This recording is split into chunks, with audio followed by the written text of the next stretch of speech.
খালেদা জিয়ার বাড়ি কোথায়? নোয়াখালী নাকি বগুড়ায়? তিনি থাকেন এখন ফিরোজায়, অথচ তার আবাস ছিল ক্যান্টনমেন্টের একটি সিকিউর এরিয়ায়। আপনাদের অবশ্যই অনেকেরই মনে আছে যে ক্যান্টনমেন্ট এরিয়া থেকে খালেদা জিয়াকে বের করে দেওয়া হয়েছিল, এক কাপড়ে বের করে দেওয়া হয়েছিল। সেখানে প্রচুর নাটকও হয়েছিল, ওয়াকাররা এসব জানে। এখন নতুন খবর হলো খালেদা জিয়াকে তার গুলশানের বাড়ি থেকেও সরিয়ে দেওয়া হয়েছিল। এখন গুলশানের বাড়িটি আমাদের উপদেষ্টা ব্যারিস্টার আদিলুর রহমান, মানবাধিকার বিষয়ক উপদেষ্টা আদিলুর রহমান নামজারির কাগজ সহ খালেদা জিয়ার বাসায় গিয়ে তার হাতে তুলে দিয়ে এসেছেন। এখন প্রশ্ন হলো, ওয়াকার যে বা সেনাবাহিনী যে বা হাসিনা যে তার ক্যান্টনমেন্টের বাড়িটি নিয়ে গিয়েছিল, ওয়াকার কি সেই বাড়িটি ফেরত দিবে? এখন দেখেন, আপনাদেরকে আদিলুর রহমান যে খালেদা জিয়াকে তার বাড়ির কাগজপত্র ফেরত দিয়েছেন সেটি আপনাদেরকে একটু পড়ে শোনাই, ঠিক আছে? এই যে দেখেন, খালেদা জিয়ার হাতে গুলশানের বাড়ির কাগজ হস্তান্তর। সম্মান।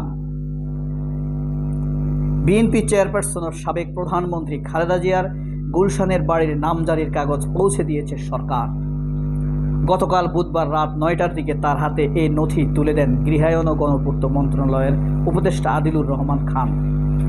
এ সময় সংশ্লিষ্ট মন্ত্রণালয়ের সচিব নজরুল ইসলাম ও রাজধানী উন্নয়ন কর্তৃপক্ষের রাজুকের চেয়ারম্যান সিরাজুল ইসলাম চৌধুরী উপস্থিত ছিলেন। 1981 সালের 31 মে রাষ্ট্রপতি থাকা অবস্থায় জিয়াউর রহমানের মৃত্যুর পর তার স্ত্রী খালেদা জিয়াকে রাজধানীর গুলশান এলাকায় 1.5 বিঘা জমির উপর অবস্থিত এই বাড়িটি বরাদ্দ দেওয়া হয়। প্রায় 30 কাঠার উপরে না, এই বাড়িটি ফেরত দেওয়া হয়। বাড়িটি খালেদা জিয়ার গুলশানের ফিরোজা নামের যে বাড়িটি থাকেন সেটির কাছেই।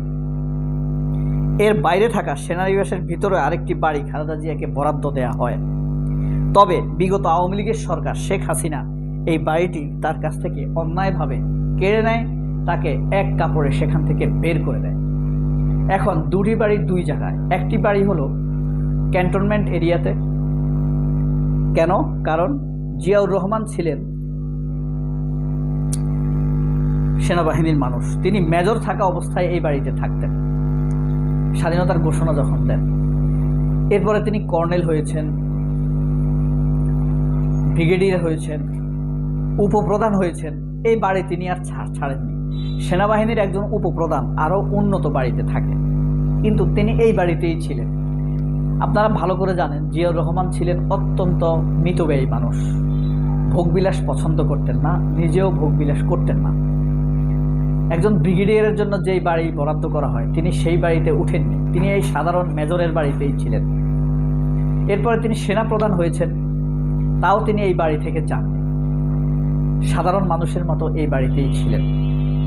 আবার তিনি যখন প্রেসিডেন্ট হয়েছেন, সামরিক আইন প্রশাসক হয়েছেন, পরে প্রেসিডেন্ট হয়েছেন, তখনও তিনি যমুনাতে উঠেননি বা গণভবন বঙ্গভবনে উঠেননি, তিনি এই বাড়িতেই ছিলেন। সেই বাড়ি থেকে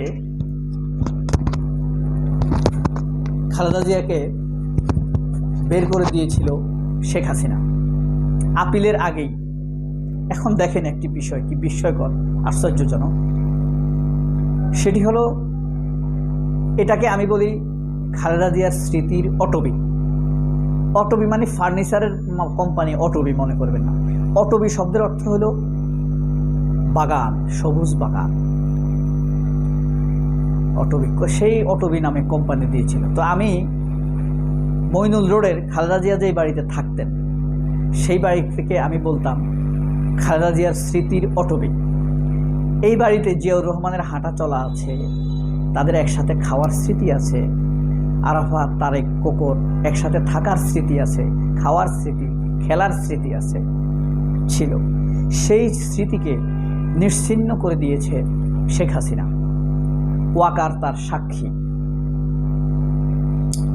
খালেদা জিয়ার উপরে অত্যাচারের সাক্ষী হলো ওয়াকার।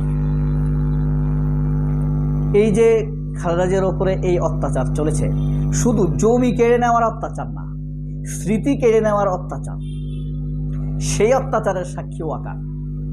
এখন প্রশ্ন দুটা, এক, সেনাবাহিনী কি সিভিলিয়ানদের চাইতে মানবিক হতে পারে না? সম্ভব না? অবশ্যই সম্ভব। বাংলাদেশের সেনাবাহিনী মুখ উজ্জ্বল করা ভূমিকা রেখেছে দেশের বাইরে, জাতিসংঘের স্বীকৃতি। কিন্তু ওয়াকারুজ্জামান সেনাবাহিনীর অবস্থা, ওয়াকারুজ্জামান শফিউদ্দিন বলি, এর আগে আজিজ বলি, আজিজ তো মানে একটা ড্রেন, নোংরা ড্রেন সেটা। এর আগে আইকেবি ইকবাল করিম ভুঁইয়া, তার আগে হইল আবু করিম নাকি এরকম একজন, মানে আনিসুল হকের ভাই, আবু আলম করিম হক এই জাতীয় কিছু একটা, তার আগে আব্দুল মুবিন। এরা কিন্তু সেনাবাহিনীকে দুমড়ায় মুচড়ায় নষ্ট করে দিয়ে গেছে, ন্যাকড়ার মতো করে দিয়ে গেছে। অথচ এই সেনাবাহিনীকে আমরা কত ভালোবাসি। আর ওয়াকার এখন সুযোগ এই সেনাবাহিনীকে গোছানো পরিচ্ছন্ন করা।